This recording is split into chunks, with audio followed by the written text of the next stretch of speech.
গণ অভ্যুত্থানের বিশ্বাসের সঙ্গে বেইমানি করলে প্রধান উপদেষ্টা ডক্টর মোহাম্মদ ইউনূসকেও ছাড় দেওয়া হবে না বলে মন্তব্য করেছেন বৈষম্যবিরোধী ছাত্র আন্দোলনের অন্যতম সমন্বয়ক সার্জিস আলম।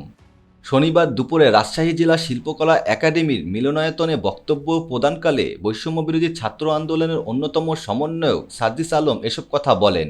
তিনি বলেন, আপনারা সঠিকভাবে দায়িত্ব পালন করলে আগামী 1 বছরের মধ্যে আমরা বিচার কার্যক্রমকে অনেক দূর এগিয়ে নিতে পারব।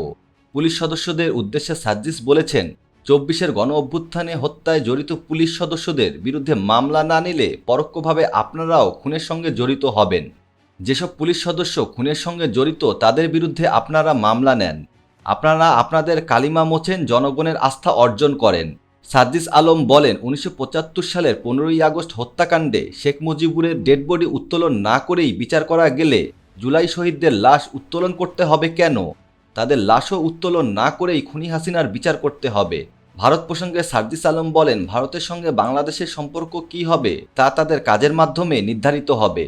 সম্পর্ক ভালো রাখতে চাইলে ভারতকে খুনি হাসিনাকে আশ্রয় না দিয়ে ফেরত দিতে হবে। বাংলার মাটিতেই খুনি হাসিনার বিচার করা হবে।